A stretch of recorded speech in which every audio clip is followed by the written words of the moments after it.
Let's go short. This might be my party, so if I want to, I'm passing around the block too. I know that you won't be. You've been all up on me. I lie that you need me. Maybe you can give me satisfaction. I need some satisfaction. What is up, everybody? Happy Thursday. What is going on? It's me, at Not Just a Lawyer, Sue Ann Robinson, your favorite lawyer, unless, as I always say, you're married to a lawyer, then your spouse should be your first favorite lawyer, and then, of course, me. Happy Thursday. Excited to be here. Happy to be with y'all at the adult table where we will be adulting, having fun, kicking it. I appreciate y'all for jumping in with me. Make sure you are hitting the like button on the way in. I see it's 7 of us in here, so we're having a very intimate adult table. So I appreciate all y'all for hanging out. I appreciate all my guests that are pulling up. I'm excited to talk to everybody.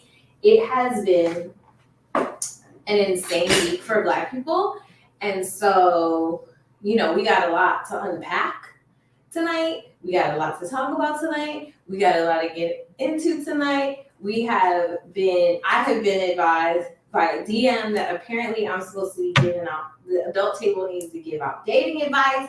So we're going to do our best to give out dating advice. If you have questions about anything we talk about, as always, please just go ahead and drop it in the chat, because we are here to talk, to discuss, to adult together. And I appreciate you guys so much. So it's been a crazy week. Before I get into the what the bleep person of the week, okay? Before I get into this, hey Rosemary, thank you. Hi BJ, how are you? Before I get into that, what the person of the week and bring in my guests that are here, I got to call some people down to the front of the congregation, and it's our people. So let's get this out the way. Let's just do it now. Let's just get it out the way. In a little thing, I'm going to start calling I love y'all, but, okay? So the first person I'm going to call to the front of the congregation, I love y'all, but Carlethia Nicole Russell. Get up here. Ma'am.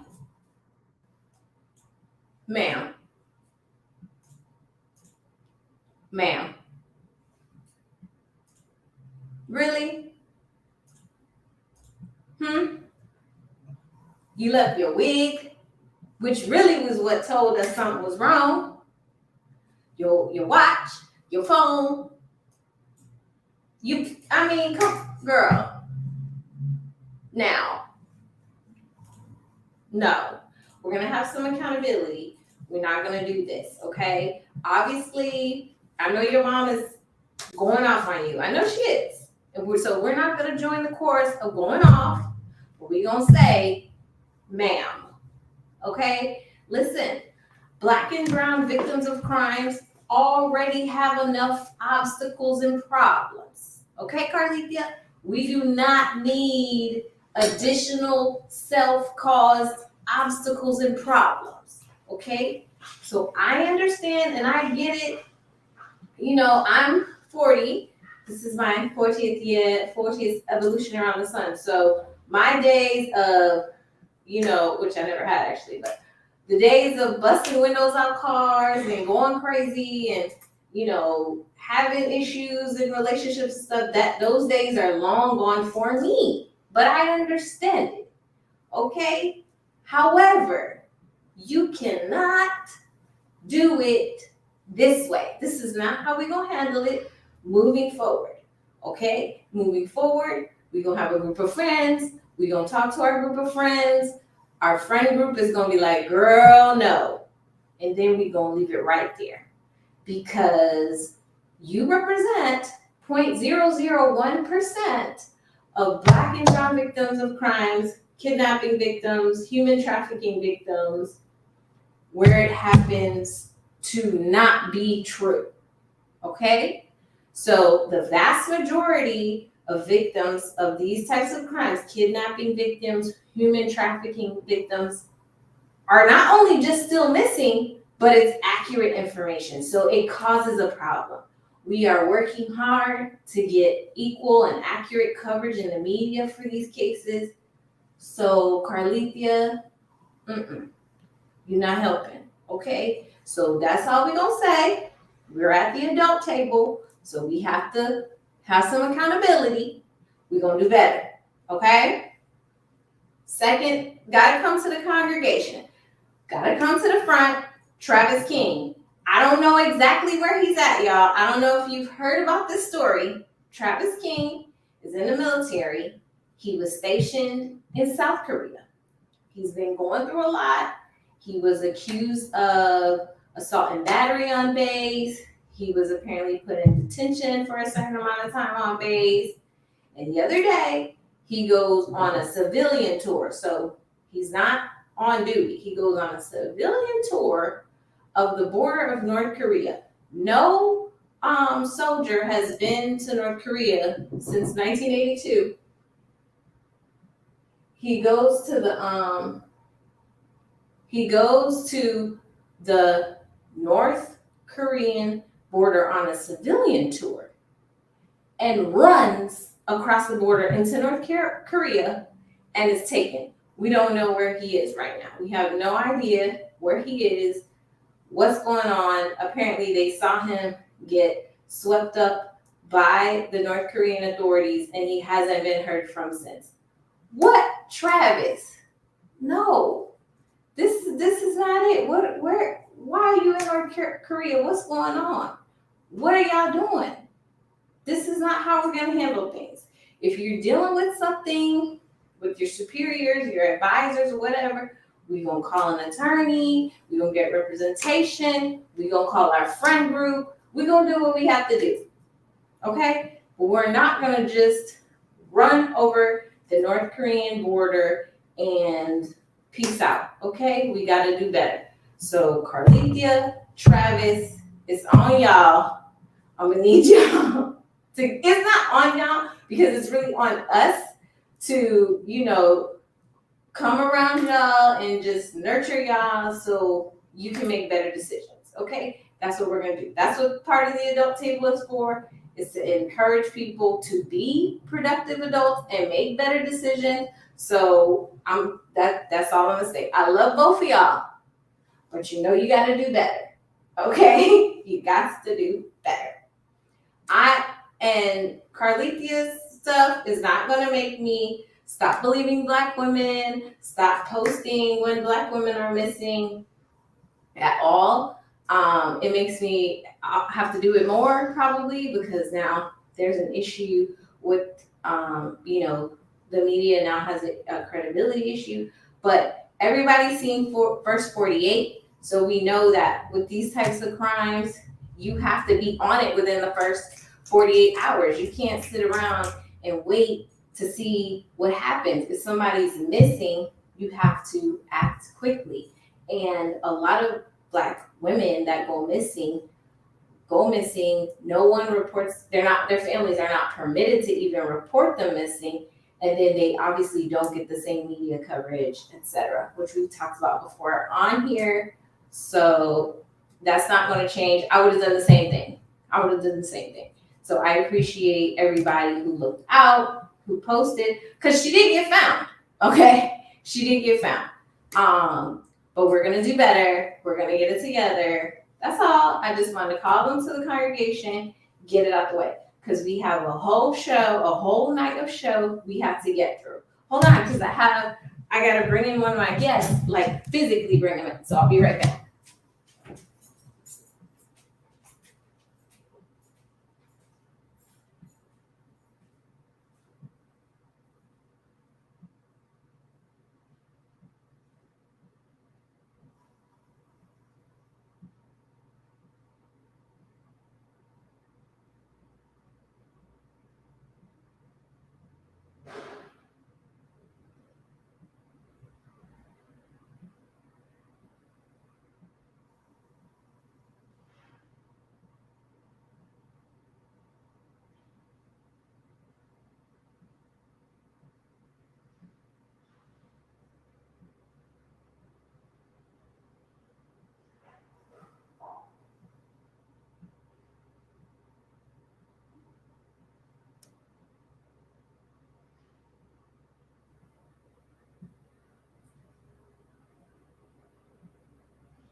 get one of the guests in the building. What's up, April Gaines? What's up, Anthony Martin? Shank Rock. Thank everybody who's in the building.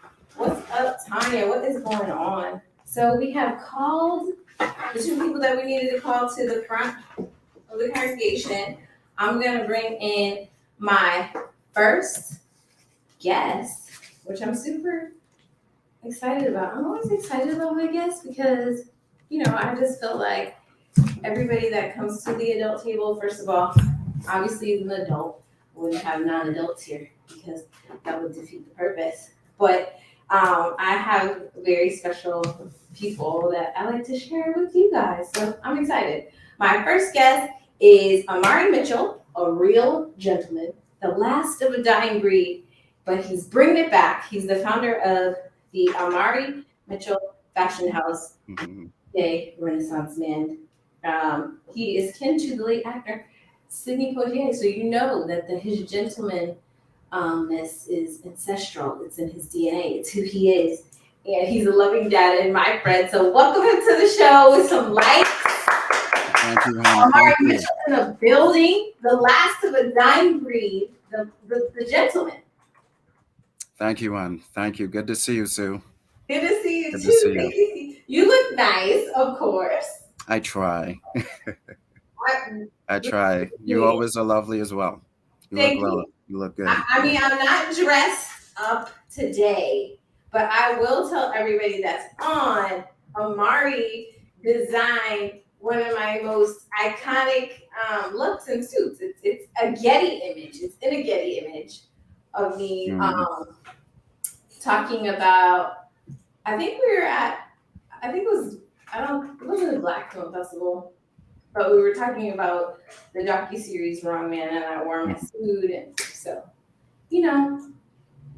I'm a fan, so I'm just excited for you to be here. I feel like, having a gentleman in the room is always a good look.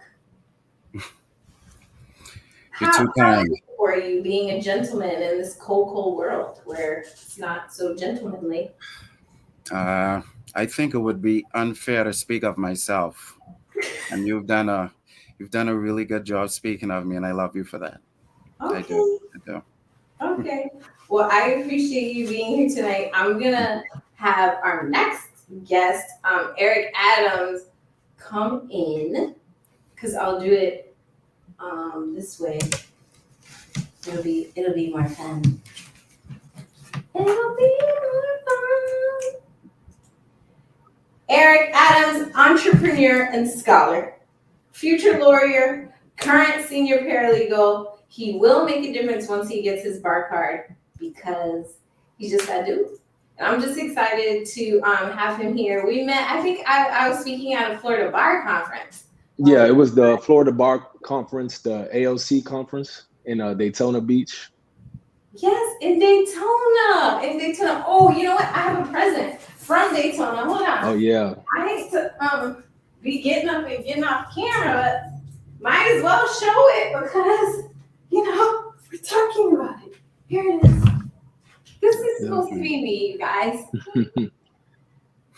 Yep. There it is. I got another one recently.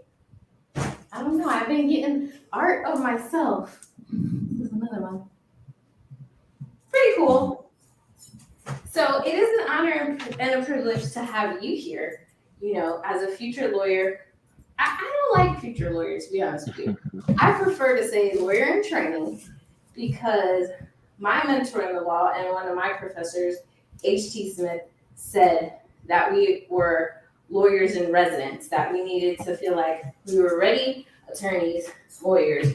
We were just being trained. So don't call ourselves future lawyers. So I'm going to call you a lawyer in residence tonight if I have to refer to you. Or I will call you Next to Blow, which is a big title. One of my very, my amazing mentors, Gabrielle Higgins, she's a lawyer now, but I call her Next to Blow. So it's a very endearing title. Thank you.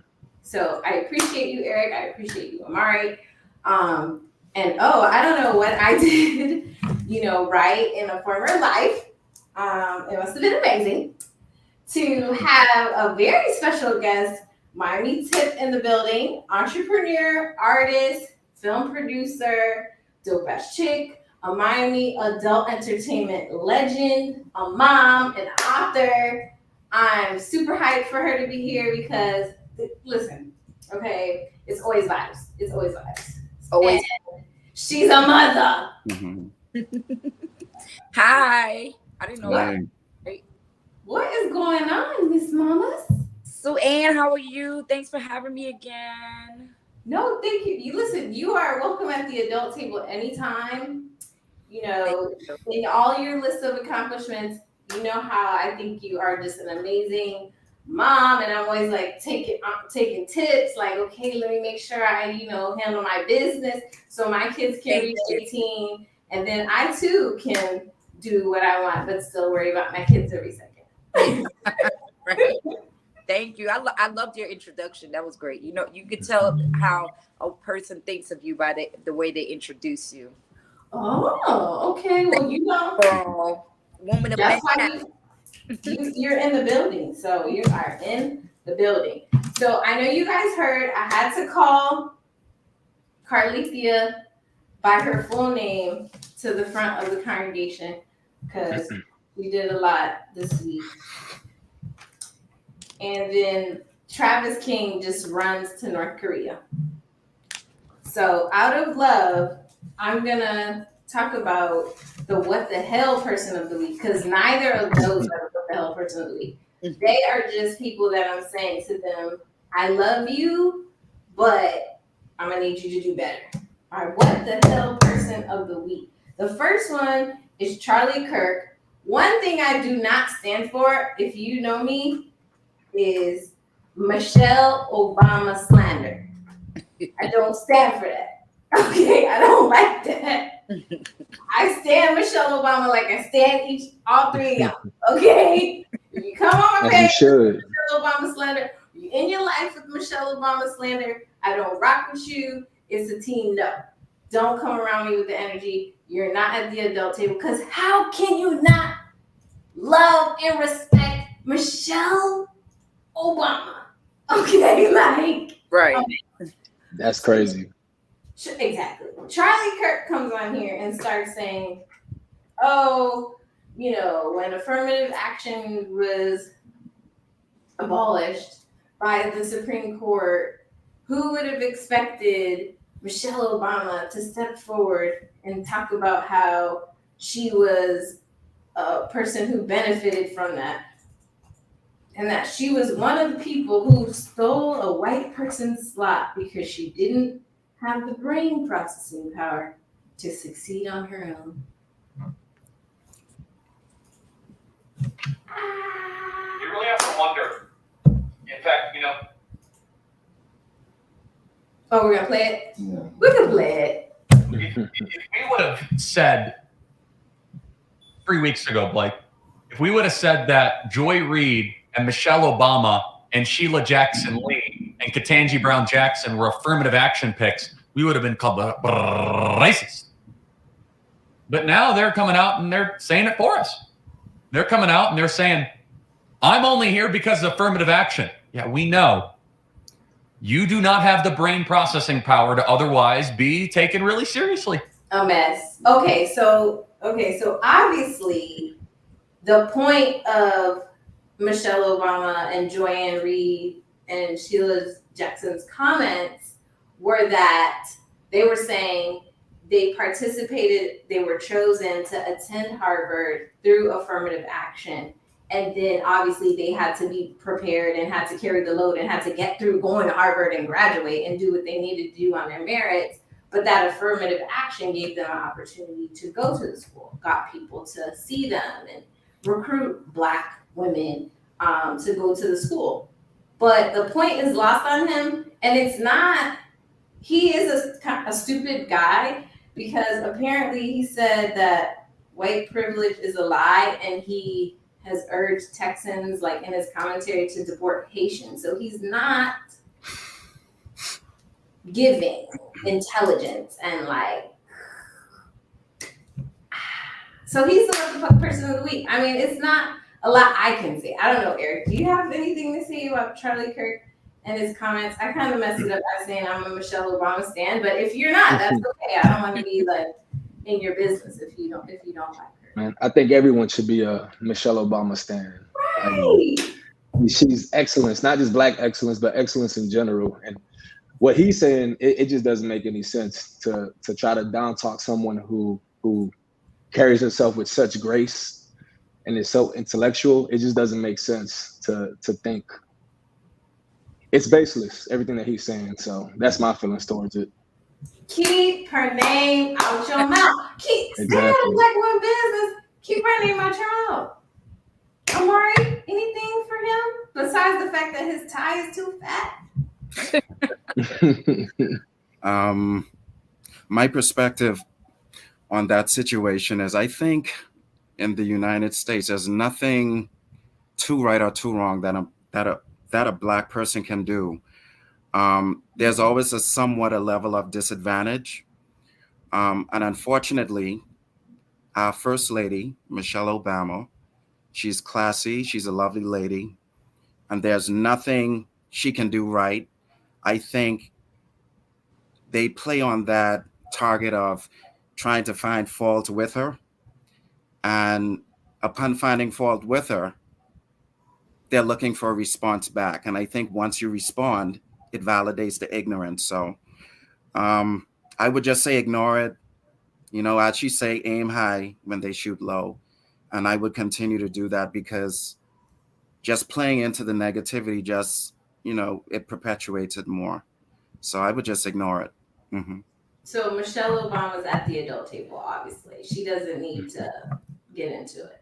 Miami Tip, what do you think? She does say if they go low, we go high. I have my days, I have my moments. I want to go to hell. I mean, I agree with both these gentlemen. It says a lot about anyone who speaks negative about a woman of that stature. Like, so, yeah, I agree with both these gentlemen. I'm a Michelle Obama stan as well, so I'm not really gonna be with someone who's talking about her.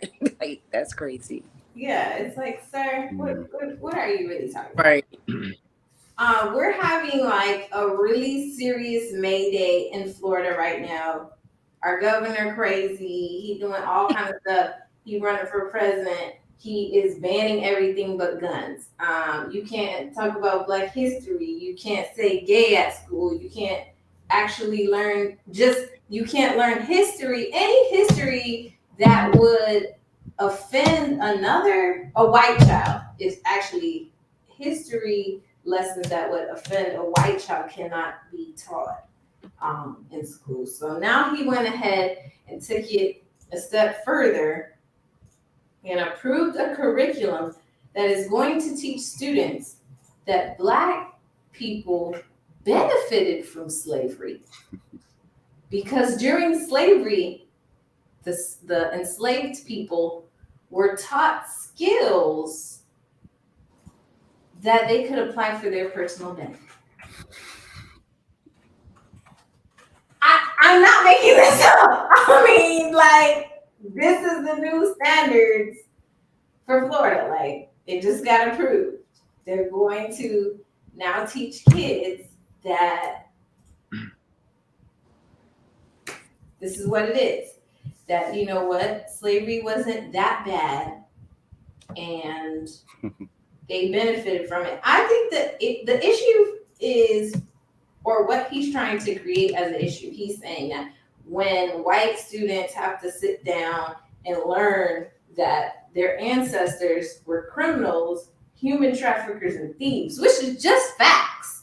That's not, a lie. That's what happened. They were human trafficking. There was points where slavery became illegal and they continued to do so. So that makes them criminals.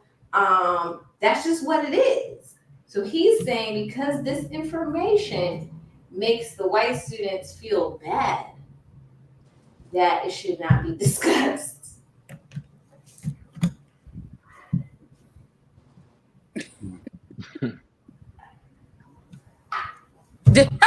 Speechless. I mean, what I want to do is, honestly, and this is true, so if anyone in the chat knows any student like this, what I would like to do is take the test case for the Black student that says having to learn that Christopher Columbus discovered America when it was already inhabited offends them. Like the stuff in history that we find offensive, I need a student to be the plaintiff for me. So I can go and file a lawsuit and be like, hey, this stuff that you teaching, it's offending the Black kids.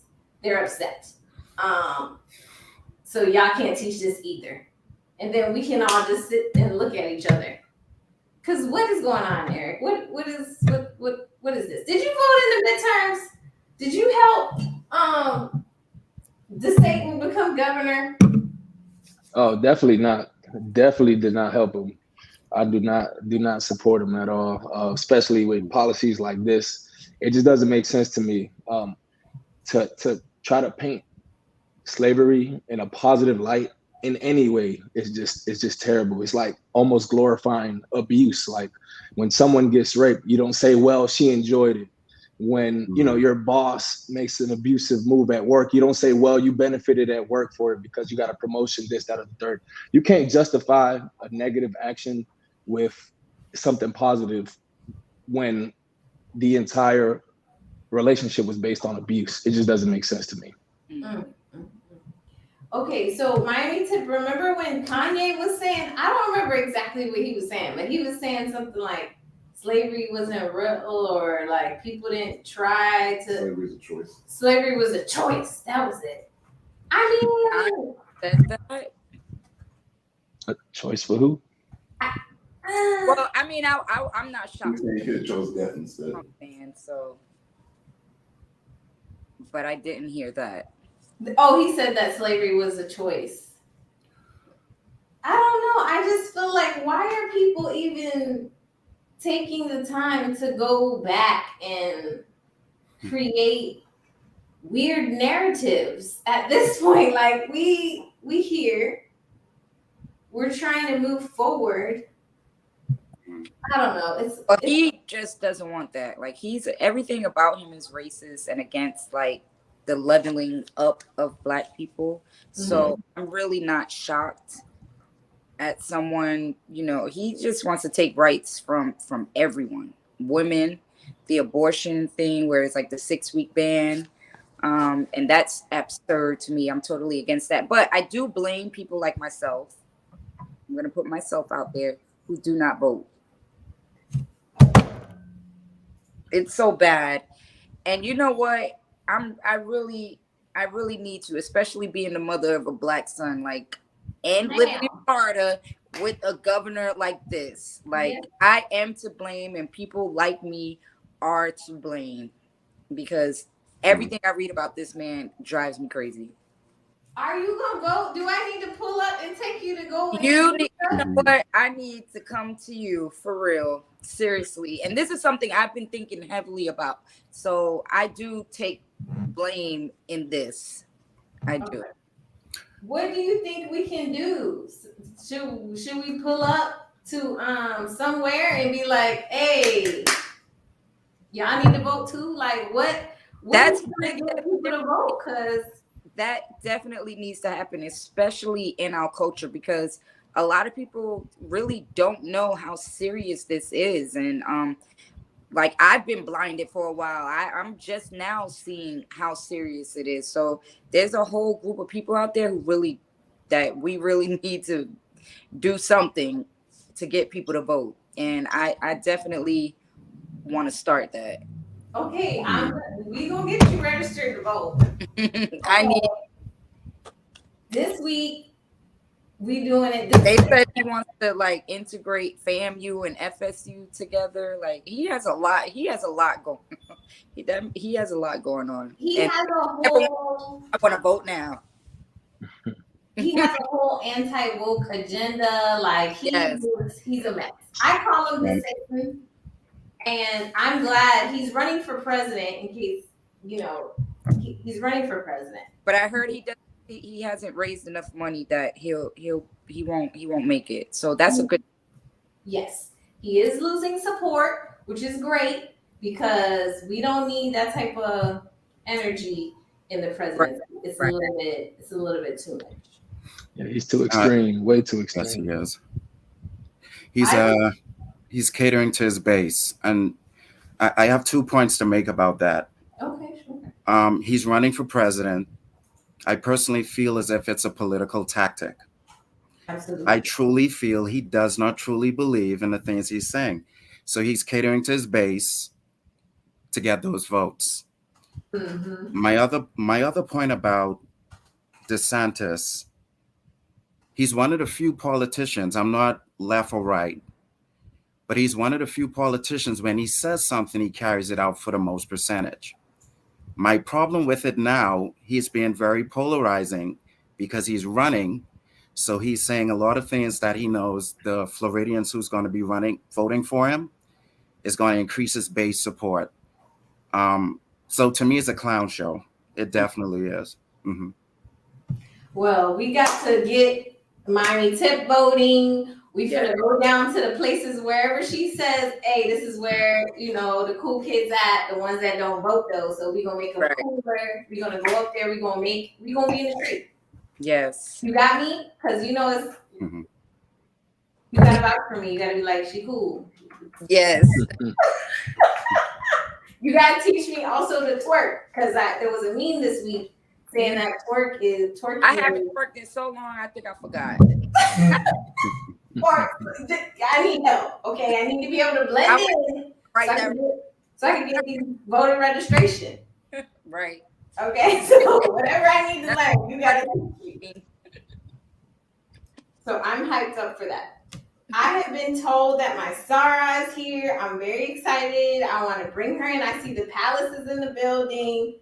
Queen Sheba, behavioral health solutions product developer by day, and our queen content creator by night. Hey, hello. In the building. Yes. Hi, everybody. Hello. Hello. Yes, thank you for coming, Queen. Welcome to the adult table. I'm always happy to pull up at the adult table. I didn't get a chance to sit there when I was little, but I'm a big girl now, so it's always a good time at the adult table. That's right. That's right. We've grown now. You know what? I wanted to bring you in because, today our sorority announced their new honorary members, and I wanted to have a moment and be like, Sarah, look. So it's Justice Ketanji Brown Jackson. Yes. MSNBC President Rashida Jones, the former BT CEO Deborah Lee, WNBA legend Tamika Catchings, Ambassador Bonnie D. Jenkins, the CEO of WBTV Channing Junji, and the CEO of XSI Phyllis Newhouse. I mean, not trying to be disrespectful, and please, if it's other sororities here, like, I saw a meme that said, so I didn't originate this. They were like, where would Fantasia fit in? Because Fantasia became Azalea, right? SG Row, I believe. SG Row, okay. They were like, oh, where would she fit in? That's not nice, guys. Okay. It's a cut above the rest and all that, and AKA's already bleeding this week because Carlicia was an AKA. They going through it, okay? We focusing on the positive, which is that we got KBJ in the building. We got stuff. We working. Black women is working because that's what we do. And that's why I'm glad that you're here, Queen Sheba, the keeper of the realness. Well, it's a hell of a lineup. I have no complaints. I'm actually honored. So, it's a win for us. Exactly. I was saying the what the hell people of the week, which was Charlie Kirk. He had a whole bunch of Michelle Obama and actually Ketanji Brown Jackson slander. But then there was this Baptist preacher weirdo guy who was actually at the pulpit, and he was having his own version of history. And the thing I don't understand is, like, right now, everybody is just making up their own story about our ancestors. I feel like we have to, like, do some sort of, we need more than Black History Month. I think we need to just go ahead and 365 that thing, because these people is really out here just making up whatever.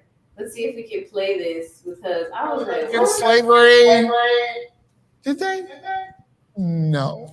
oh, I think What did they do? Go. Or 200 years ago, when the blacks were slaves, did they ever go to Washington, D.C. and have a rally 200 years ago to protest against slavery? Not sure how they got there. No. What did they do? Well, a lot of good people in the plantations would say, hey, it's wintertime. Let us help build a church for you, dear folks. And they loved them and taught them how to read so they can read the Bible. And here's what the blacks did about 150 years ago. They humbled themselves. They prayed. They sought God's face and they turned from their wicked ways. And God made slavery illegal through several white presidents, right? It worked, didn't it? They didn't protest. 150 years ago. Or 200 years ago, I mean, the blacks. Okay, so maybe he went to the DeSantis school where they don't teach Right. Black history because I am lost. His timeline off. He talking about they didn't have protests. What is we gonna do, Queen Sheba? What is we gonna do? Girl, the turkey neck of it all. We can stop there. The turkey neck of it all. I don't think he cares about being correct, right? Because his agenda is very divisive. It's rooted in hate. It's rooted in prejudice. It's rooted in bias. So he's saying what he wants to say, and it has nothing to do with giving education or being correct. He's pushing a racial agenda. He said we humbled ourselves. We humbled ourselves as slaves. We got on board, basically, and did what the hell they told us to do. And it worked. I don't recall that being what occurred. It's just like, and then he's at church. Tennessee girl said she would have thrown her shoe. I'm trying to understand why people in the congregation aren't throwing shoes. Like now there's that new trend that needs to end where people are like throwing things at artists. Why were people throwing things at him? He's actually needs something thrown at him because he's saying crazy stuff. Like, come on, sir. Come on. We need some good news. The good news this week was that the Las Vegas police executed a warrant on a home in Nevada in connection with the 1996 killing of Tupac Shakur. I see. So it's been 3 decades. So for the kids in the room that don't know, Tupac Shakur was killed on September 4th, 1996. He was leaving a boxing match at MGM Grand in Vegas, and he got in the car with the head of Death Row Records, Suge Knight, which y'all can Google if y'all don't know who Suge Knight is, and he was shot in a drive-by shooting. So for 3 decades, they have been investigating his case, and they just executed a search warrant. They have not said what the result of it is, but look, they still working on the case. So, maybe justice delayed will not be justice denied for Tupac Shakur's family and his estate, and he just got his star on the Walk of Fame this year, or a few weeks ago, actually. So, I don't know. I think this is good news. It's good What do news. you think? Good news, guys? We glad? Good news. Yeah. It's a step in the right direction to get him some justice, I'm assuming. Right. Yeah, 30 years is a long time. And I feel like, I know that I don't think we're impatient. I think Black people are some of the most patient people in the world. We've been singing We Shall Overcome for so long. So we're very patient people. So, we're here for the long haul on this. I did represent Tupac Shakur's estate in California and on some issues that were happening with his estate. So even though I always say when people ask me Biggie or Tupac or when I talk about it, I say Biggie. I'm a huge Tupac fan. Matter of fact, I posted Tupac this week. So I'm happy that his case is still getting investigated, that they're having some sort of movement in the case. And I'm going to keep my eye on this to definitely hear and find out what is going on. Hey, Sue, and do you find it interesting in the case of the 25-year-old, the police got her search history and publicized it? Wish we could get that for the conversation. Me too! Me too! Me too! And not that we have done a public records request for the FBI's documentation in Shankula's case since it's closed, but they have not on it. Well, they said they pulled in the Secret Service to get that information. They borrowed and utilized federal government resources. So I'm not shocked. And I think it was in good faith, right? Because when you think about the amount of Black women, Black children, also Latino children, right? Boys, women, girls, men that go missing, you don't see that type of support from a financial aspect being pulled in. And I really think this time they wanted to show up differently, for Black women. Man, but we sure did. Carly. I agree. I think there was some slightly different steps taken. I personally am very what's the word? I have PTSD with these situations because I know that we always have to carve our own path to justice. There was a family that same week that lost their son. He went missing. He had been missing, and they finally found his body in Atlanta, Georgia, the same week that everything happened with Carlithia. And the family found his dead body themselves by following their own leads from the sister posting on Instagram and getting leads in her DMs and following her own leads and finding her brother's dead body. So when I see them pulling in Secret Service, that doesn't, for whatever, I'm just very hesitant to be like, oh, they're showing up in a different way. It's giving, they thought there was an issue, so they were like, now we're gonna really uncover it. Like in Carlithia's case represents the 0.001% of people that are lying or that are creating something or that are, not actually being victims of human trafficking and kidnapping. And so it's hard. I'm glad that they use those resources, but it always makes me say, well, what happened in this case? What happened in this case? That you guys are like, you know what? Let's do what we normally do for the white people. Let's do it for her. Like, what was the switch that was like, oh, let's get it together? I don't know. I mean,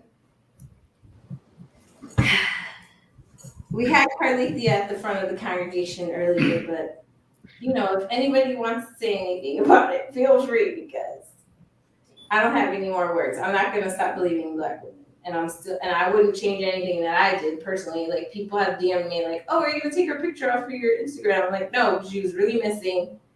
The internet really helped, and that's it for me. What do you think, Kuichiba? I can see your little wheels scrolling. I think it's a good start. I'll take it. Okay. What about you, Tim? I mean, I think it's a good start. I agree. Okay. Eric? I think it's a good start as well. I personally thought that they may have done it in good faith because they did mention something about public safety in the press conference, but ultimately, like you said, it doesn't happen enough. But I think the public pressure may have pressured them into doing it. So maybe moving forward, they'll continue to do it. What do you think, Amari? It opens up a different dialogue.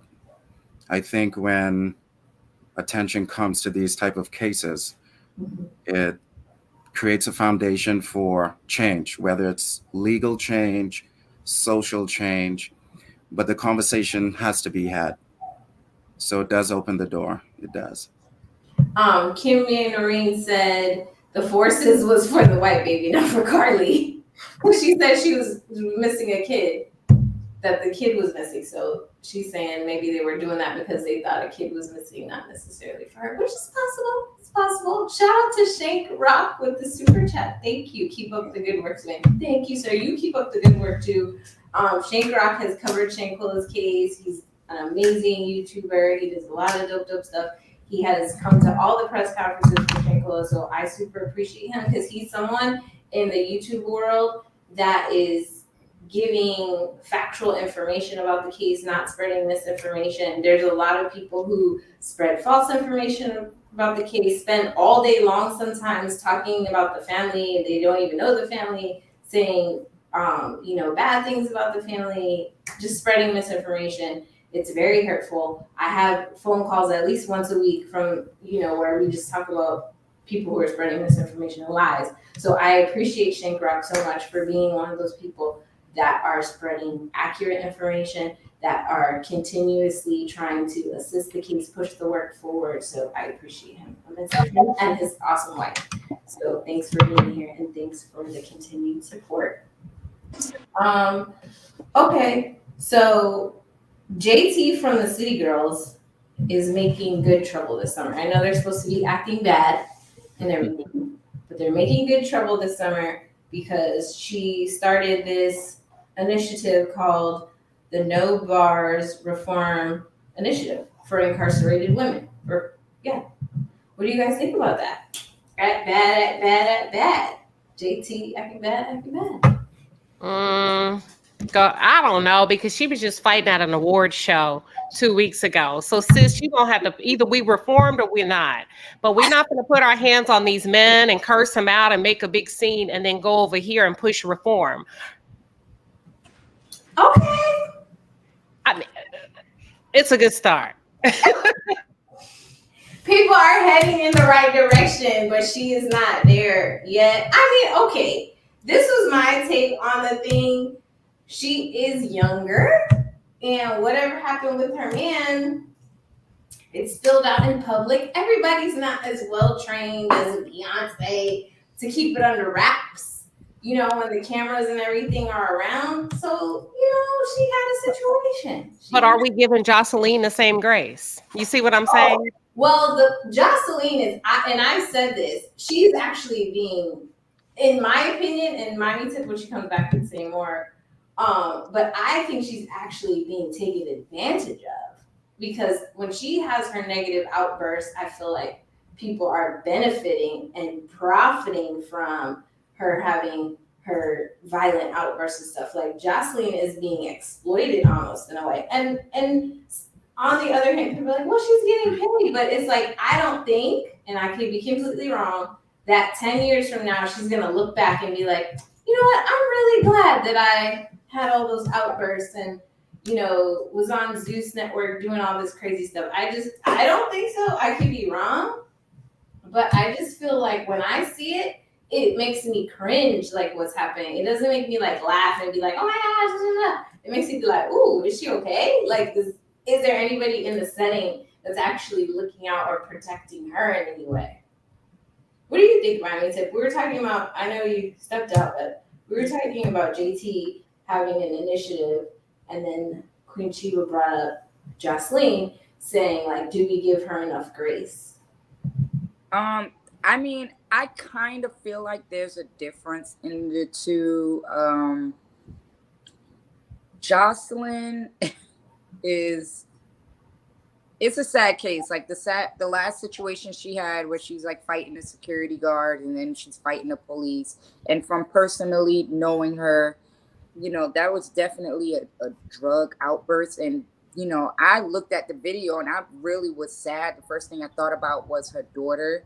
But I do think the two situations they're different.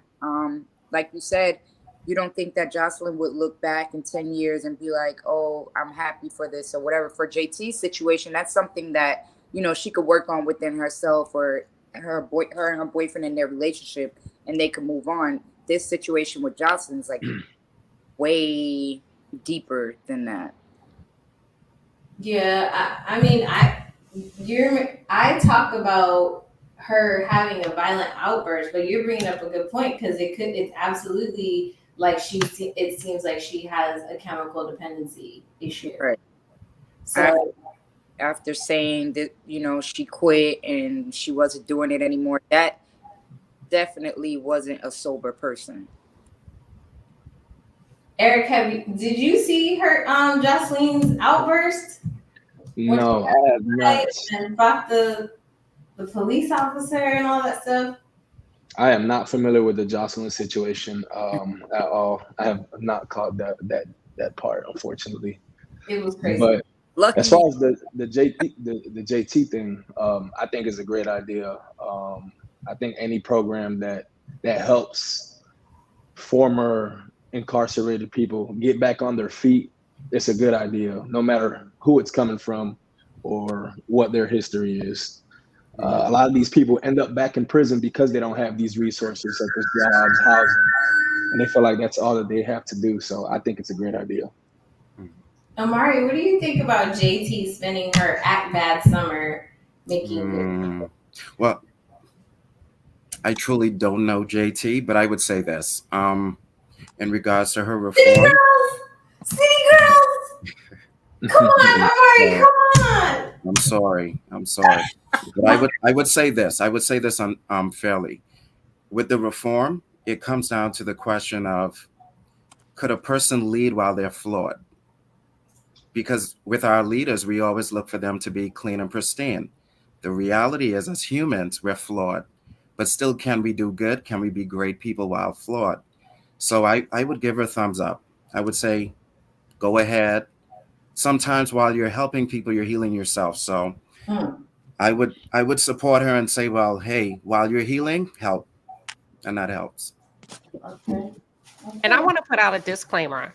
I'm not, and I agree with what you said. For me, it's not perfection so much, but it's progressive. I need her to be progressive.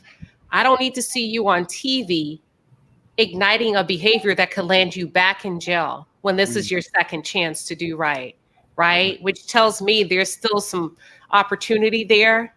And I think it's a great thing that she's doing, but what we don't want to do is set the precedence that, you know what, as long as I'm giving back with my money, I can do whatever the hell I want to do, which is what we are seeing a lot in the world, right? From like preachers, just people are just acting a fool, but we also need the behavior, that this generation could model themselves after. And at some point as Black folks, I need us to be really strong with this accountability thing, right? It's kind of like the last card we'll pull. I feel like we're highly emotional, resilient, forgiving people, but it's time for us to start holding each other accountable. I agree. Much agree. Yeah. Need some introspection and practicing what you're preaching. Right. That's why I'm going to call people to the congregation in the beginning of the show every week. If there's people that deserve to be called to the front, I'm not going to put our people in the what the hell people of the week. I'm going to just be like, hey, it's accountability time, brother or sister. Let's work on it. Let's do better. Let's be progressive. Because I feel like that's really the only way to make progress, like you said, Queen Sheba. So I agree with that. So there's a video circulating online. I don't know if I can get it to come up now, but in the video, the woman is a Black woman, and she's basically like doing some sort of disaster preparedness.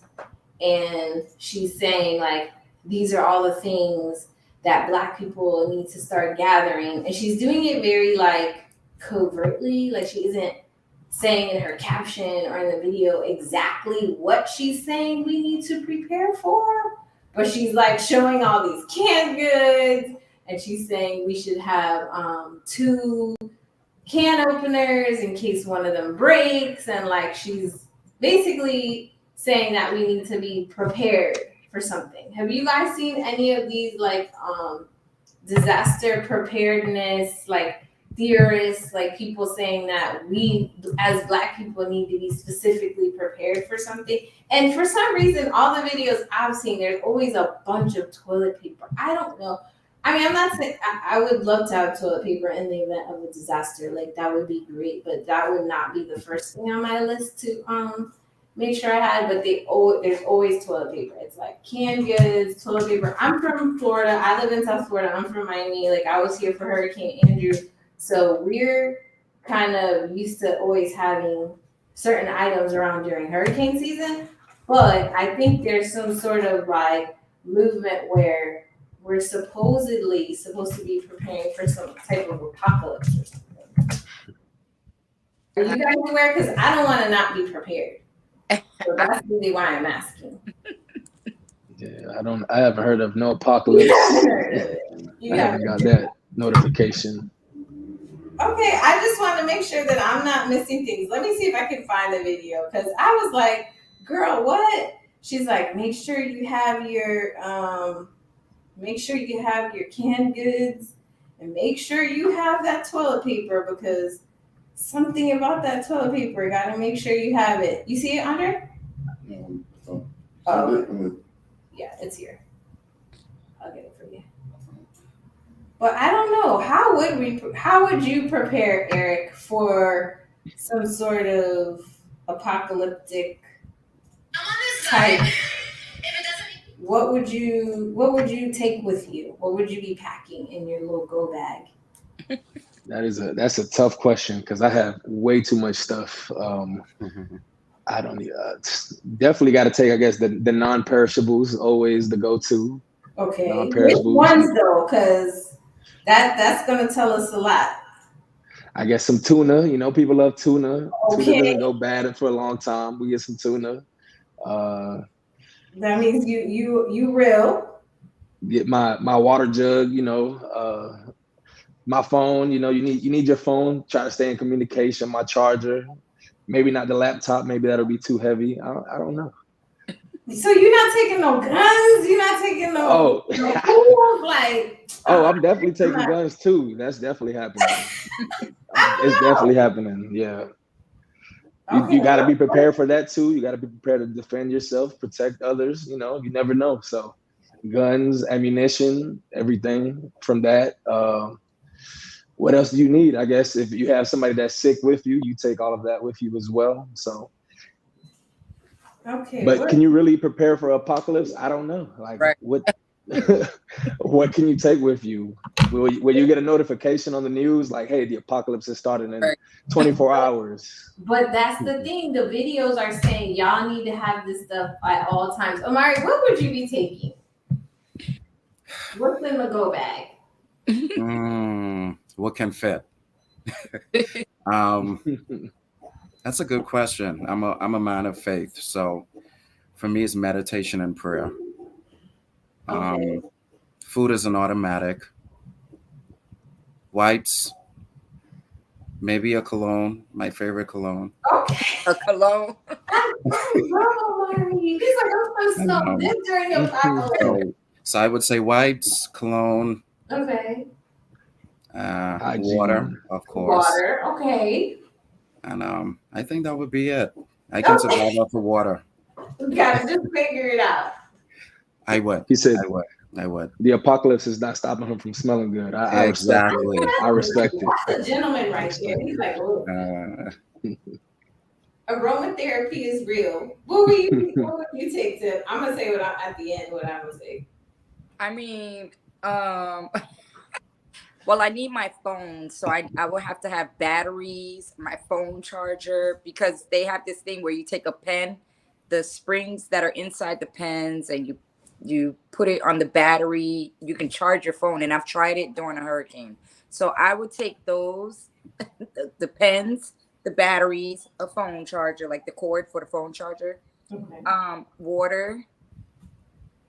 I don't even know what else. Mace, guns, like you said. And for the book bag, but as long as I have my phone, I'll be all right. Okay, we can make it work. Right. Okay, Gucci, but I know you're gonna like really. You probably have a go bag right now. So first of all, I'm taking some wine for my nerves, child.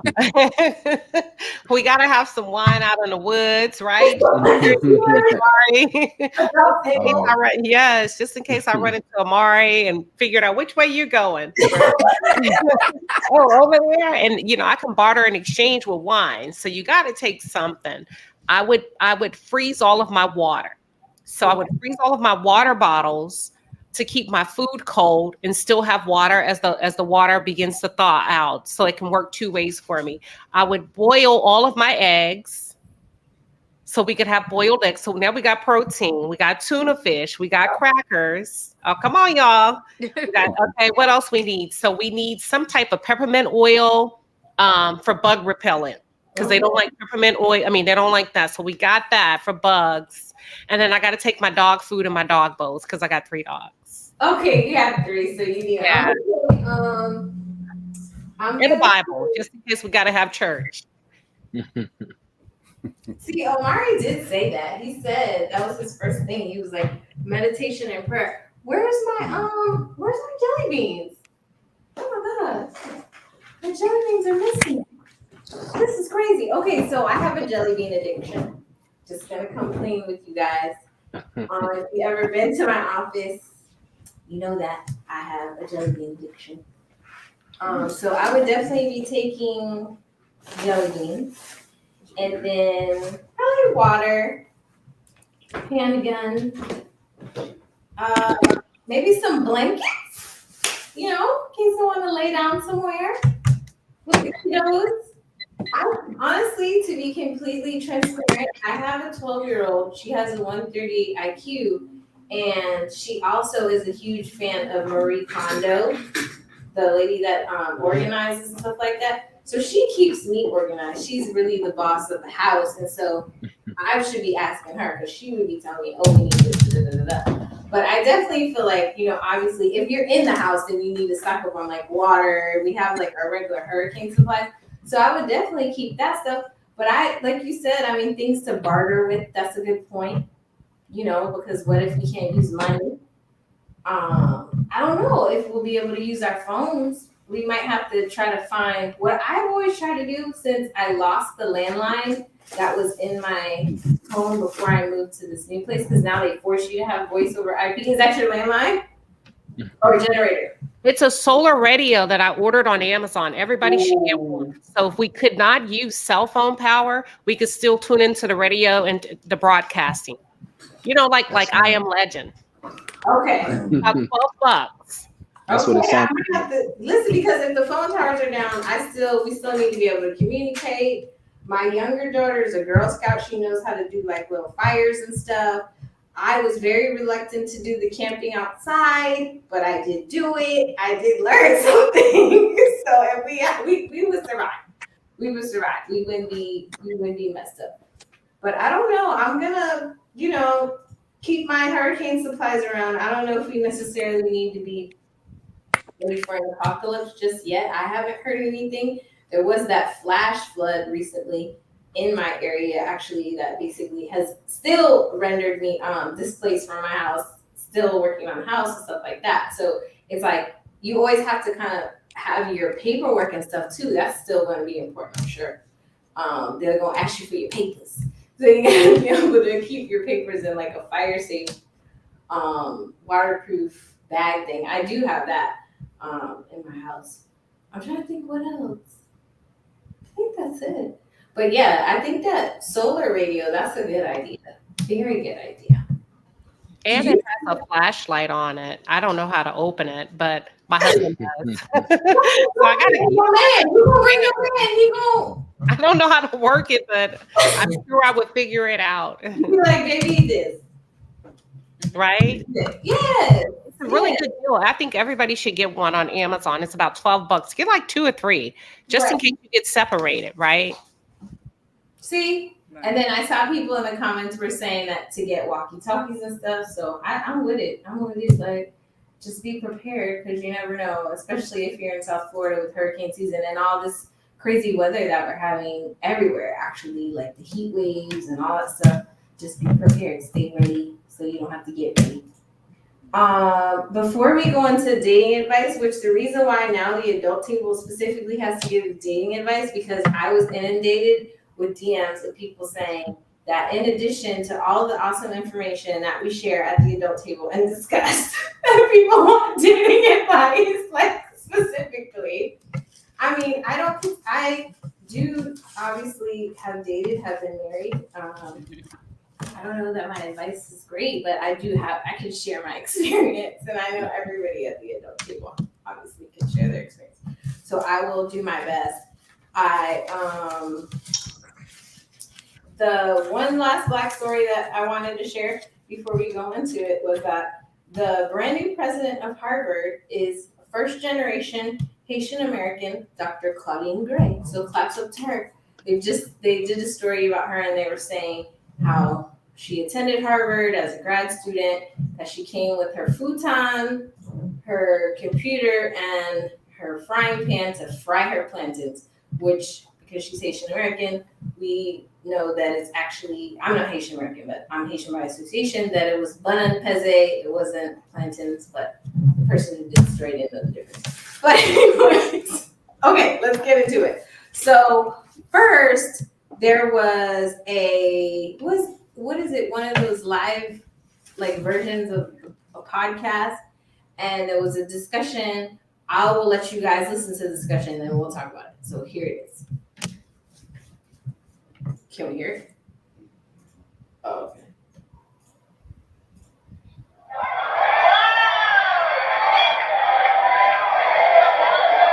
Oh, okay. You 32 years old. Yeah. Others told me that a woman 32, never been married, never had any kids, there's something wrong with her. Right. Tell your dad.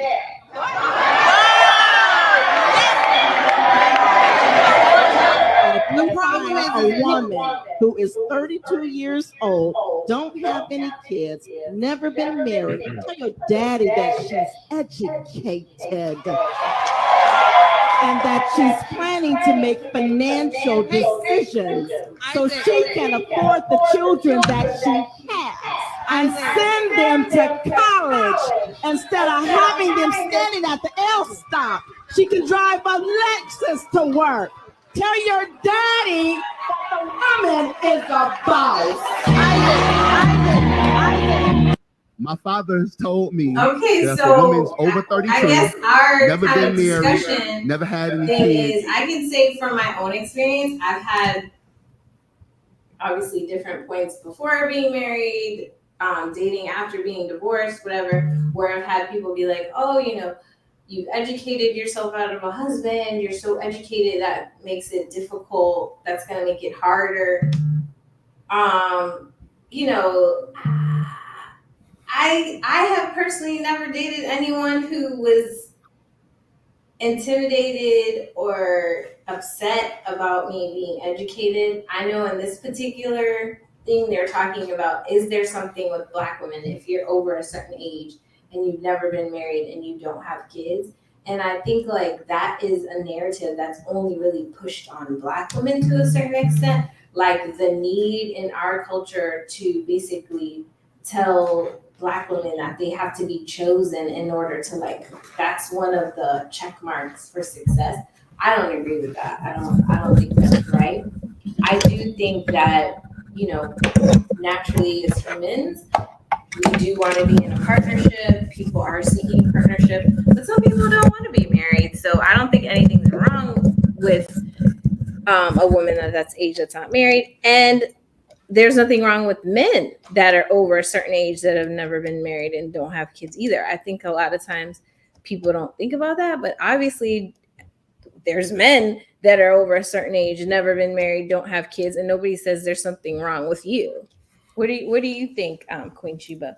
Then I'll ask everybody, but I think it's dumb. I think it's the dumbest thing I've heard. What's wrong with a woman preserving herself and her options? And in the meantime, I call it in the meantime, gaining in education, being self-sufficient. What is she supposed to do? Sit at home and peek out the window until he shows up? She's busy working, being about purpose. You know, she doesn't have an idle mind. And I think it's important that women do not allow men, low value men, to trick them out of their spots. Because on the flip side, we can take a man that has 3, 4, 5 kids by 3 different women that have never been married, which is typically the norm with Black men, right? But we're not. So we're taking this woman that has no kids, that have never been married. She's educated. She's taking care of herself. She's working, walking in her purpose, attempting to save herself, right? And do the right thing until marriage. And then you have this guy over here that hasn't, but something's wrong with her. And I think that's something wrong. That's a wrong narrative to push in front of a woman, right? Because when we think about the choices that we have, I can pause. When we talk about the percentages of African American men that are in prison. And then we talk about, this isn't wrong, right? But we also think about the men that don't prefer heterosexual Black women, okay? So that takes them out the loop. And then we think about the men that prefer to procreate without marrying. What are her options? Right. What do you think, Tiff? Do you think anything's wrong with the man that's over 32 and never had kids, or a woman? No, I really don't feel like, I feel like people should wait until their 30s to have kids. That's my personal opinion. I feel like it should be a law. Like, you cannot have kids until you're 30. So if I meet a man that doesn't have kids, I feel like in certain cases that was a good choice, you know, because sometimes you're not figuring out your life and yourself and where you're going until you're close to 30. So why do you want to, you know, I was a single mother at a young age. My son went through everything with me. I wish I would have waited. So if I meet anyone, a woman or a man, I wouldn't feel like they're a bad person, or, you know what I'm saying, because they didn't have kids at 32. Like, I feel like that's a smart choice.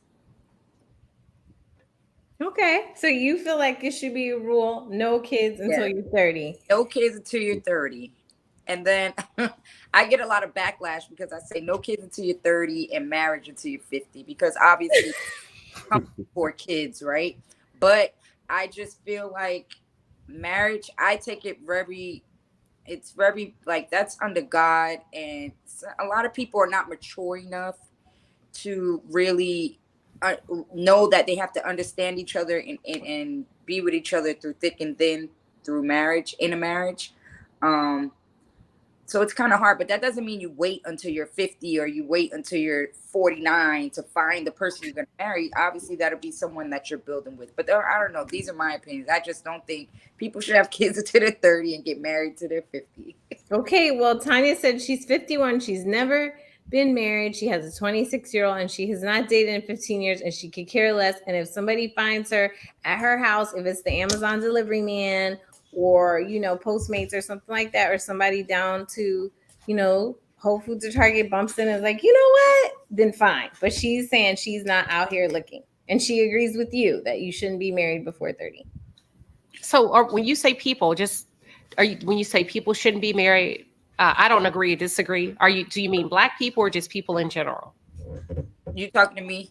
Yeah. I say people in general, not just Black people, people in general. Yeah. I try to find ways of where I shouldn't think like that, but I just strongly feel like no one should have kids until 30 and get married until they're 50. Maturity. What do you think, Eric? And then just knowing your self-value, and you don't know all those things until you've gone through life. And, you know, for men, they can bypass all the temptations and all that stuff. Like, it's a lot that we have to go through, and we're like, even I'm 35, even at 35 I'm still learning life and my purpose, and you know what I'm saying. So I just think that's everyone. We're just trying to figure it out, and I don't feel like no one should take those major steps until they're ready. So maybe for some people it might not be 50, but from what I've seen, 50 years old is the age for marriage. What about the people that want somebody to grow with them while they're like you were fortunate enough to have your son kind of grow with you, go through your stuff. I mean, he couldn't leave, obviously, but Right. I mean, potentially people get married younger and then they stay with the same person. So they're like growing through all their different phases. Even if you marry when you're younger, you don't know yourself. You haven't even taken the time to love yourself. You don't even know what you like. I feel like it takes time to get to know yourself and really love yourself, and then you understand your value. And then you're not putting up with some things that a man might bring to a table, or in a man's situation, some things that a woman might slack and bring to the table. And I just feel like the human brain is not mature enough and not ready until we're well over 35 for sure. She's like 35 is getting older. Eric, what do you think? Do you think 30 is the age? Is there anything wrong with a man over 30 that's like, I'm waiting on my queen, I'm waiting on my Proverbs? What proverb is it? I'm not even sure. 31. Proverbs 31 woman. But I guess from my perspective, I just turned 30, so I don't really have too much dating experience, and I've definitely never been married, so it's definitely not my place to talk to as far as being married. But I think the reason why, I think coming from the millennial perspective, a lot of us are pretty much grinding. So as far as what the man said, I don't agree with it at all, because I know women my age who are 30, 35, whatever the case may be, that they are grinding, or they maybe just don't want a relationship. So I just think personally, blanket statements like that are dumb. I think you should get married when you're ready. You should have kids when you're ready, whether that be 20, whether that be 30, whether that be 50. Whenever you're ready, that's when you should do it. There shouldn't be a timeline for it. There shouldn't be a blanket for it. Just because somebody is over 25 with no kids, or over 50 with no kids, or not married, it doesn't mean that something is wrong with you. It just means that it's your choice and you can do whatever you want to do. And you chose not to do it. So that's my perspective, essentially. What about you, Amari? What do you think, the gentleman? Well, marriage is an option and not a solution. So you should exercise it in that way. I think we look at marriage as the end result of our lives. Everyone is not built to be married. So you can find companionship. I think if you look at a deeper essence of life itself, we thrive off of companionship. And marriage is two ways: one unto God, one unto the law. And one is very complicated. That's the one under the law, as you know, Sue. Right? So if you get married, it's a learning process, whether you get married at, and I agree with you, Miami Tip, you're very valid in your point. However, also too, you can grow and evolve as we continue to. I'm 40, I'm still evolving. So it's a constant move, it's a constant growing process. Sometimes you fail through the process with the people you're with, and sometimes you succeed, but no one knows what tomorrow holds. So I would say you can be adventurous and groom yourself. That's my perspective on that. Kendra agrees with you, Amari. Mm. She said she agrees with you in the chat. So we appreciate that. We appreciate all the palace in the building. Queen Sheba's here. She's here. She's keeping it real. She's being the keeper of realness. All the guests are keeping it real. So I appreciate you guys, because I feel like at the adult table, we can just have the raw conversation, like what your real thoughts are based on your life experience. So that's why I love it personally. So I appreciate everybody who's here. Okay.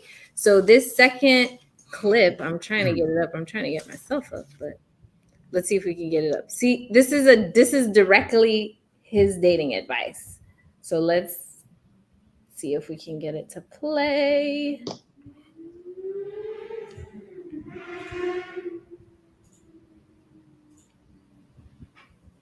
Okay.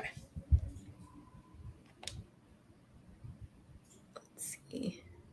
Remember this, y'all. First off, I want you to remember this, y'all, is that most people get the idea of dating wrong. Dating is my definition is the process of collecting data. So because it's the process of collecting data, many people are uncomfortable with dating multiple people. But would you drive one car, or would you drive multiple cars to find out which car was in alignment with what you desire? Why wouldn't you not do it with dating? So I often say dating is a numbers game. The truth is, it's just like anything else. You must be willing to date multiple people to find out who is in alignment with you. There are a lot of women out there who don't like that idea because they're thinking they've been taught, they have limiting beliefs, or they've been taught, or a belief system that says if I date more than one person, then I might be labeled a whore, or I might be labeled loose, or I might be labeled all of the things that they told us when we were growing up. That's not what dating is. That thought process, that bullshit thought process got us over 50% divorce rate. And so now what I'm saying is you have to be willing. You gotta be willing to date multiple people, because dating, what is dating? It is collecting data. You gotta be willing to collect data. I didn't say have sex with them, because first thing we think about when we say, when you're dating multiple people, oh, am I sleeping with them? No, I tell you, stop. Don't sleep with them, because if you want to know truly what a man feels, what he believes, take sex off the table. Because when you take sex off the table, he will reveal himself. Now I didn't say he didn't want sex from you. He might want sex from you, yes, but he will withhold that desire because he believes that the possibility of being with you is greater than simply having sex with you. So y'all don't forget, dating is a numbers game. You got to get out there and collect data from more than one person. And if he ain't said that you guys are exclusive, keep collecting data. Right. I agree. I agree as well. I agree. It sounds good. See, it sounds good, but the problem is you're not going to adhere to that, because if my job is to collect data, I need to know your credit score. I need to know how much money you're making. Just let's take it back to the old days, right? Because when women had the 2-family household from a traditional point of courting, not even dating, because courting, you're either in or out, right? It's like an interview process, and they take the best candidates and they line them up against each other based on your family history. If you have a father, what your father did for a living, your education, and then he said data, your medical history. How many women have you slept with? What that blood test looking like? What that lab work say? So if my job is to collect data, I need all of the information to make an informed decision. And the reason why I said it sounds good, because you're not going to hand me over that information without calling me a gold digger, let me see that phone. That's the data I need. Who's on the roster? You get what I'm saying? Listen, I get what you're saying.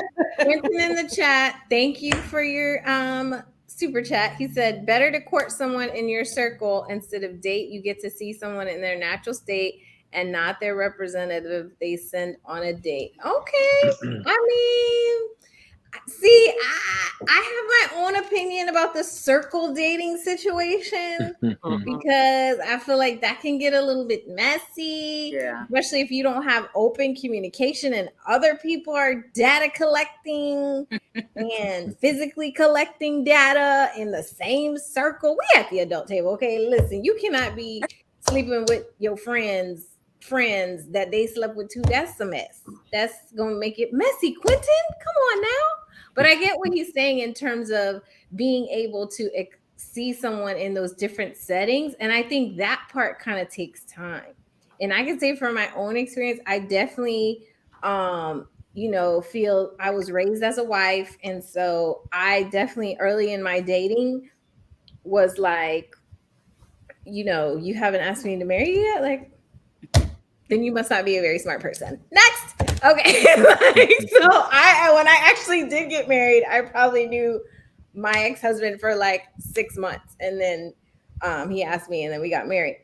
So in my mind, I feel like I was always taught, I guess, the courting method, like what you were saying, Queen Sheba, like you're a candidate, you present yourself, you find out the things, and then you like, we doing it, or are you out, you like, we get married or not? Whereas I feel like the healthier way and the new wave is to kind of be around the person, date the person, have the opportunity to see them in different settings. And obviously I'm saying this because I participated in a dating show where I was literally forced to date several people at the same time. So I had to learn how to do it. And that was part of the reason I participated in it, because I was like, okay, so how does this actually work?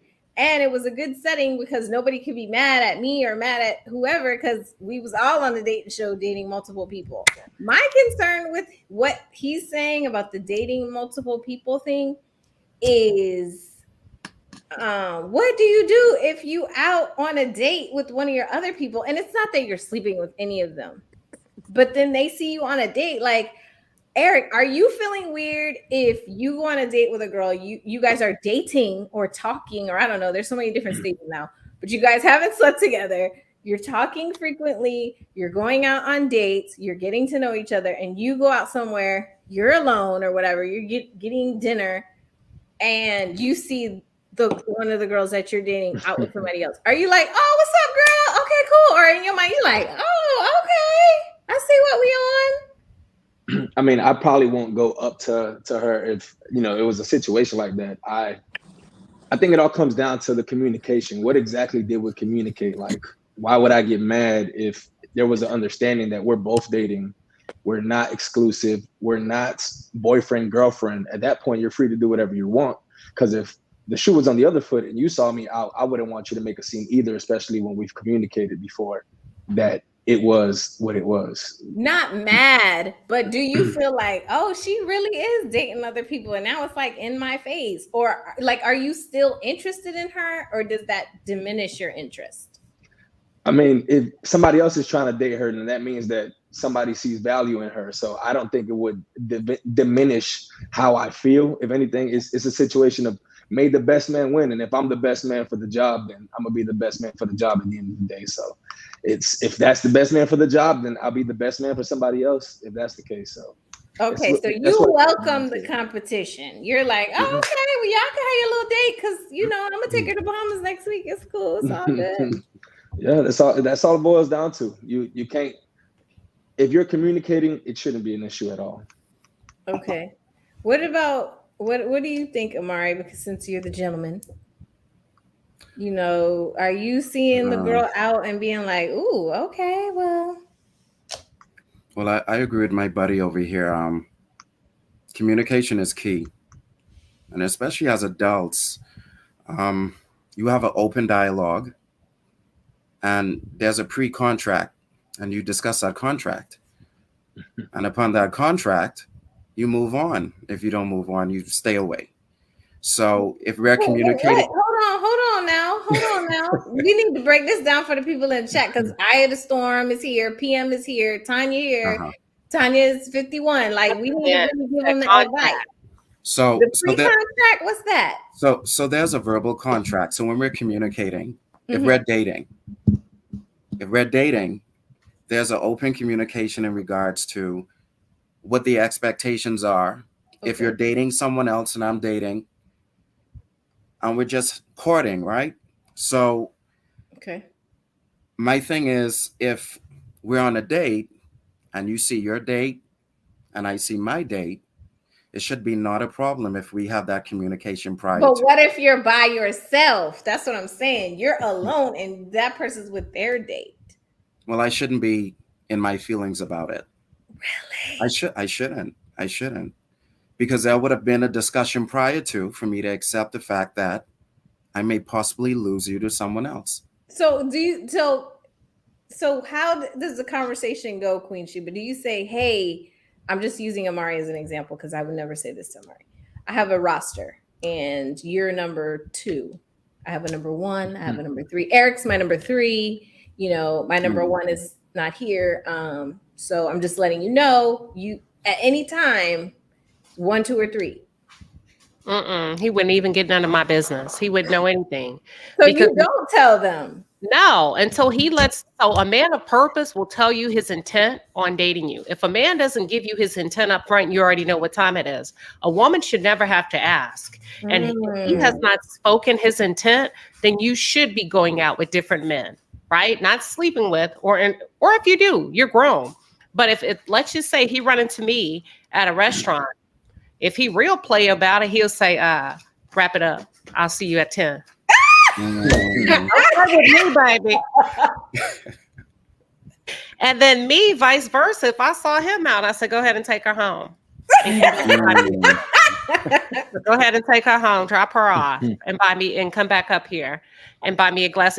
Just role playing, and put a little spice on it, and I'm not, and then at that point, it's up to me or him to do, that's a little spice, that's a little flirty. And at the end of the day, he's going to do what he wants to do. He may not take her home. He may say, I can't do that. That lets you know he's digging her. I'm not going to do that. I don't want to do that. That's rude. You already know what time it is. But, even nonverbal communication is still communicating. So you're able to see if you 1, 2, or number 3 on the roster. A woman, if a man does not tell you what you mean to him and what his intentions are, and he's just taking you out, he ain't saying nothing, you on the roster. And you're not the top one. You're not the top one at all. But that's where communication comes in play. Like you got to express your intentions. Some people are dating for fun, guys and girls. Some people are dating to marry. So you have to communicate that. And just because they may have a roster doesn't mean that they're not taking you seriously. It's like they're taking all of you on dates, trying to figure out which one of you meshes Data the collection. most. Data collection, exactly. One may be data collecting for fun later. One may be data collecting for marriage. So it just depends on what the intentions are up front. But just because someone has a roster doesn't mean that they're not taking anyone seriously. Have you ever been through a job interview process? Yeah. About what round do you get tired and you want to pull out the process? The second interview, the third, the fourth? You get my drift? Because at this point, I want to know how close you are to picking me. And I'm not going to ask you, but after the third interview, the fourth interview, and the recruiter's kind of ghosting me, I'm following you. It's the same thing. And that's nothing wrong with that. But those recruiters also know that you're not just applying to that one job, right? Right. So exactly, it's the same way. And you also know that they're not interviewing just you, right? So it's the same thing. I agree. It's the same thing. It plays both ways. You're either looking for a contract position for a couple of months, or you're looking for something long-term. Are you looking for a career or for a job or a summer job? Which one is it? So you just got to let that be known up front. And you do that on the application. But the problem is most women don't interview multiple candidates. They sit around and wait for you. They sit around and they wait for the call back and they get their feelings hurt. Most women, not all, most. That's how most women date. And men do not date like that at all. Queen Sheba said that you're not supposed to ask. Amari is a woman, because you data collecting. Are you supposed to be like, hey, what are we? Or what's the stuff? We need to talk and pre-contracts. Who starts the conversation? That's what I'm saying. Like, for me personally, I agree with Queen Sheba in the sense that I feel like the man should lead. But at the same time, like, how do you get the communication going? Are you definitely saying, like, if the man is not like, hi, I'm interested in dating for marriage or dating for fun, like in the first, second, third date, then it's not you. Like, just move around. Okay, so I'll tell you how to do it. God, y'all normally I would say this, it's but it's not the job for you. So this is what you do, ladies. So this is what you do. First of all, you listen very carefully. Okay. Nonverbal, and don't listen to what he's saying. Listen to what he's not saying. So let's just say you're 90 days in. It's good.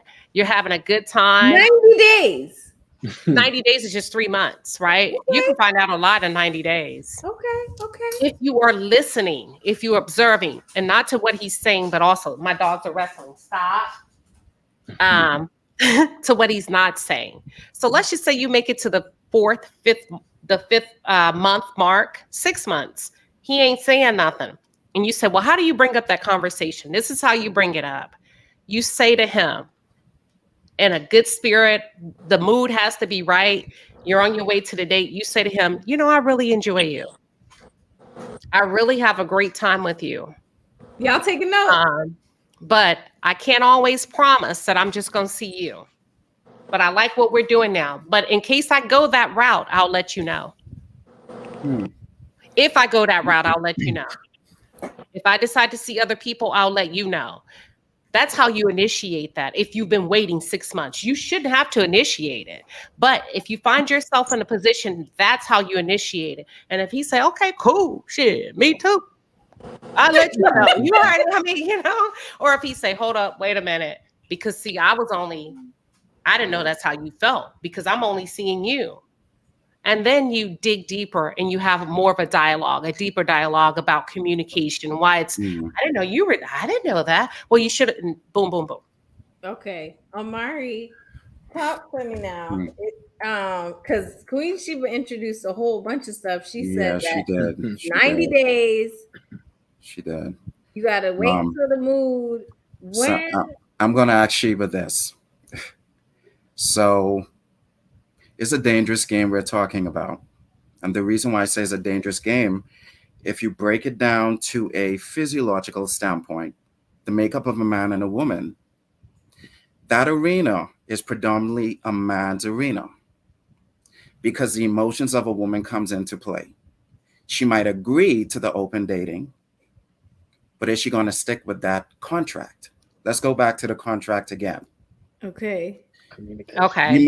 We might agree, but after the first and second views of you dating other people, whose emotions are going to get intertwined? Predominantly, I'm not saying distinctively to one sex or the other, but which genre would be more in tune to not agreeing to this contract? Is it predominantly men or would it be predominantly women who would say, well, I can't handle this dating multiple people because men are built a little bit different. And I'm speaking as a man, not that I condone it, but if you look in society, men produce testosterone and sperm every day. They can go out, multiple people, and come back like it's nothing going on. A woman, she is so nurturing, she is so valuable. She doesn't give her emotions and her love to everyone. But a man, all he does is go out and frolic. And it's not a good thing, but this is the reality of society. So I would say, if you're playing that game as a female, tread lightly. I don't think you're going to stay in that arena. So the contract might not last long. What do you think, Sue? So you're saying don't tell these men that you are dating multiple people because they can't handle it. I think you should. You should tell them. I think you should. I think it's just a dangerous game to be a part of because someone's feelings are going to get hurt. Okay, I see what you're saying. But someone's feeling might get hurt. I get what you're saying, but the feelings and emotions that you're talking about is what a husband would have for his wife, and how it can be a dangerous game for a woman. That's why that's why you should commit to her. She shouldn't be having to wait and have to establish a roster. So that's a lack of accountability, in my opinion, on the part of a man, because it sounds like he's satisfying his sexual needs by way of different options. Right. Much collecting a lot of data, right? A lot of data. But he doesn't want her to collect data physically. He wants her to wait. And it sounds a bit one-sided. So he's saying, are you saying that can be very dangerous depending on the response of a man and how he feels about the woman? I think it is. I think it's a dangerous game. But I want to say this. If a man cannot commit to God or Allah himself, how can he commit to another being? So you have to align yourself with a greater source to have those nurture and discipline. And then you can find yourself to align with everything around you with discipline. So that's my deep essence of that, you know? What do you think about that? I think you're onto something. I think people do have to go deeper. I'm trying to give the people what they want. They want to know, okay, so I'm doing this roster thing because I need to collect data. How do I communicate that without losing number one on my roster? Because he's like, oh, I didn't know it was a roster and I'm not comfortable with that or whatever. But we haven't been dating long enough for me to say you my girlfriend. But I'm not necessarily comfortable with you dating other people. Or if number three is like, oh, okay, I didn't know I'm number three. Well, how come I'm not number one? You know, I find, and I'm only basing what I'm saying on the fact that I participated in an experiment where we had to date multiple people. So as soon as people knew they weren't number one or number two, they disengaged. Men. It was like, oh, okay, I'm not even going to try because I'm not in the top two. So what's the point? Like, I'm not going, or out of respect or whatever for one and two, just because in that situation we're on a show, so they knew each other. I'm not going to push it. But I'm thinking about like in the real world, if you're dating three guys, I just don't see how the guys. And I heard Eric, and he said it wouldn't change, and he would feel like, okay, may the best man win and stuff like that. I don't know. Maybe I don't have enough experience with it to. I wouldn't tell a man that. I would. It's none of his business because he hasn't committed to me. He hasn't committed to me. How many times do women find out she's not the only one? Married, single, baby mama. He ain't told you nothing. I think it's safe to just assume. You effed around and found out, right? Can you ask Eric? Can you just be like, instead of having the "what are we" conversation, can you say, "Are you dating other people?" I mean, the best way to get an answer is to ask a straight up question. So you could definitely just ask if that's something that you can handle, if that's something that you truly want. But it's really up to you. But I don't see the issue with dating multiple people. And if you have a problem not being number one, not being number two, you either step your game up or you bow out. It's really up to you, but the prerogative is yours. Like if you want to continue to be a part of trying to court whatever the situation may be, or you want to back off and find somebody else to date where you'll be number one to them, again, that's completely fine too. But you would know anyway. Women, you know if you're not a man's number one or number two because he's not consistent with you. If he's taking you out on Tuesday night and then Friday, Saturday, Sunday, he's nowhere to be found, sweetheart, you're probably number 3 or 4 on the roster. You don't get a weekend date. She said, right, weekends is off. You only going on weekdays. Eric, I need you to confirm. Amari, I need y'all to confirm. But if that's the case, I'm like, why are you number 4? Whether you're a guy or the girl, why are you number 4? It don't matter. Am I right though? We'll get to why. Am I right? Yeah, Eric, if you have a Tuesday date, you have never taken her on a weekend date, you have not taken her on no trip, okay? Because you dealing with number 1 on the roster and number 2. Like, so can it change? Can number 3 get up to number 1? Because I think it's definitely possible. I think I come from the mindset where you just assume, unless somebody tells you otherwise, like, hey, I am only focused on you. Game. We are exclusive, this, that, or the third. You just assume that everyone's dating multiple people. And if you get to the number 1 spot, you'll know by what Sheba said. You'll feel it. It's like, oh, yeah, they're texting me more. They're giving me more attention. They're showing me this, that, or the third. Like, you'll know if you're number 1, number 2, number 3.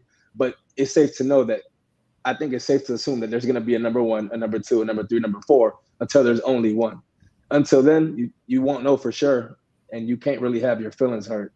And if you find yourself moving from a Tuesday night to like a Friday, Saturday, Sunday, somebody got injured. Somebody's on a promotion. Somebody then hurt themselves. Somebody.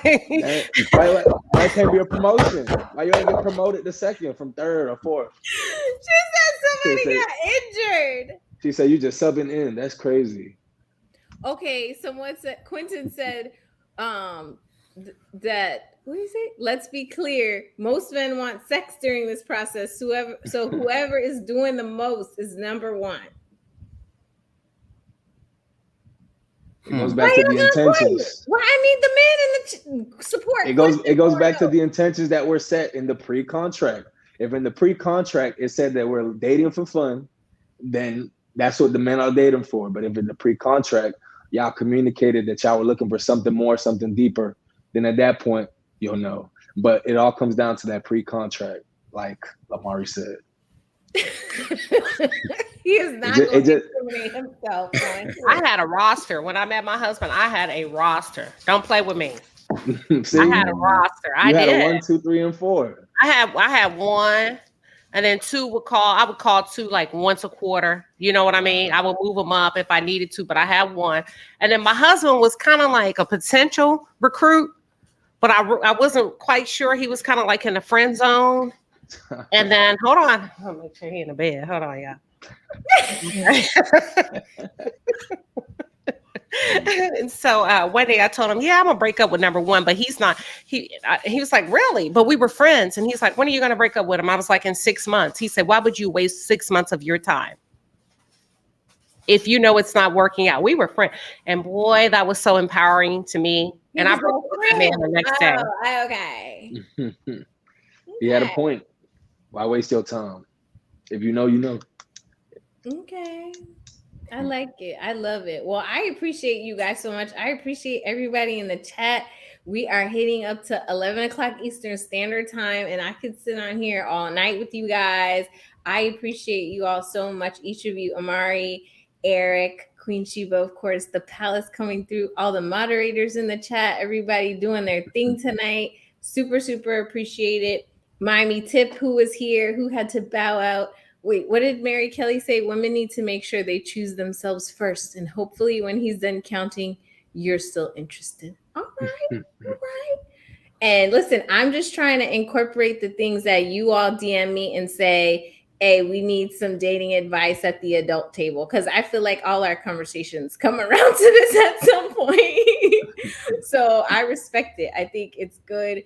And that's why I like my panelists, because I feel like everybody has a diverse perspective, a diverse experience. So we get to kind of, share those, and people can take it with a grain of salt, or they can take it and run, or they can take their notes and get out there tomorrow and get their roster and tell their number one they have a roster. And hopefully their number one is like Eric, and he's like, fine, now I got to really step my game up to get the rest of these people off this roster. Okay. And Quentin. Time to go. Right. Quentin is over here. He's like, I'm bowing out. I'm not doing it. PM channel. What a beautiful, handsome panel. Love your hair. Oh, thank you. It's summertime. So if you follow me on Instagram, it's time for me to be in the pool with my kids and stuff. So I had to switch it up a little bit. But I appreciate it, PM channel. I appreciate your support. So I appreciate everybody's support. At the end of the adult table, Eric doesn't know and Amari doesn't know because this is our first time here. But we always have a discussion about what everyone defines as Black love before we tell everybody where to find us and if we have any dope projects coming up, and definitely encourage everyone in the chat to follow all the panelists. And so I will start with Queen Sheba because she's been here before. She knows what to do to say what her definition of Black love is. Thank you, EBSQ. So Black love for me was tonight, a beautiful dialogue, a diverse thought leadership at the table, an openness to stay curious, learn new things from each other. I think the more we talk, the more we learn, the more we come together, the stronger we become. So that's Black love to me. Yes, Queen. Yes. Amari, what's your definition of Black love? It's basically empowering each other culturally. And I think that's, unfortunately, in our society, we tend to empower and support each other in times of tragedy. But I think we need to normalize supporting and loving each other outside of when things happen. Mm-hmm. That's my definition of what Black love is for me. I love it. Thank you. Eric, lawyer in residence. Lawyer in training. I like that. I think Black love is kind of like similar to what they said. it takes a village. So I think Black love is supporting each other, bringing each other up when we can, whether it be professionally, romantically, like whatever it may be, just uplifting each other in everything that we do. I love it. I love it. We'll say the adult table prayer. I want everybody in the chat to follow all my panelists. I know the panelists obviously are locked in with Queen Sheba, of course, but please, Eric is going to give out his info. Amari is going to give his info. I appreciate you guys stepping in tonight. I hope you enjoyed the panel. If you did, like, subscribe, share. Okay. We'll do the adult table prayer. It's very brief. It's very brief. Okay. Repeat after me. Keep anyone who is not at the adult table and not progressive and grown away from me. Amen. Amen. Keep everyone that is not at the adult table. If you're not grown and on some adult progressive stuff, just keep that energy elsewhere. Keep that energy elsewhere. So, Amari, where can we find you? Where can we link up? Where can we find the fashion? So you can follow us at Amari Mitchell Miami on Instagram. And then you can also check the website out, which is amarimitchell.com. And we're going to be doing some lovely stuff, especially for, I wouldn't just say for Black culture, but I think my vision is global. And I'm empowering, using fabric and using fashion to empower us as a people, because clothing has a message. I'm going to use my forum to push that. So looking for everyone's support and look out for our campaigns. Yes, definitely, Amari. You know, I'm a supporter, huge fan, wear the brand, love it. And I appreciate you so much for coming in tonight. I hope you can come another time to the adult table. And I love to see it. Quentin said Black love is me and Sue Ann walking down the aisle. Wow. Okay. That sounds like he's intentions right there. Over here shooting. Okay. I don't know who Quentin is, but he's shooting a shot. Eric, where can we find you? So you guys can find me on Instagram under @2 MUCH_SOLE. That's too much. So I'm a bit of a sneakerhead for a while now, but yeah, if you guys want to follow my journey, I come from nothing and I'm just growing, trying to establish a legacy for me and my family, just trying to do as much as I can to help the community. So you guys want to follow my journey, and I'm also having fun with it while I'm doing these things. So if you guys want to follow my journey, you guys want to see what's going on in my life, please do follow me. We love it. Yes, we want to follow your journey because a Black man can. 1000%. So we're over here. We're ready for it. I'm looking forward to the day to say colleague Eric Esquire in the building. So I can't wait. It's brewing. Queen Sheba, we know where to find you, but because the palace is so deep and so heavy, and I know they get upset, like, oh, why are you on? You're not supposed to be on right now. You with your soror. Let them know. Y'all know where to find me. We've been on the adult table. We're like resident guests now. But Shafi wanted to say hello. Where can they find you? Woo, woo, woo. Okay, all right. So cute. No, I appreciate it very, very much, Queen Sheba. You know, always come through with the palace, supporting and loving me, growing the adult table. So I appreciate you forever and ever. I appreciate Eric. I appreciate Amari. And I say it so much, not because I'm just repeating myself, but because I really mean it. It means a lot. You know, civil rights litigation, criminal defense, all that stuff is very tough, sticky work emotionally. And so it's good to have this time to just be open and vulnerable and chat and talk with you guys. So I appreciate very much. I will see you not next week, but the week after that, and probably in between there. And feel free, as you have been, everyone, sending me DMs, your ideas for the show and things you want to talk about and questions. Feel free. And I'll see you guys in 2 weeks. Okay. Thanks, guys, again. Thanks. Let's go short.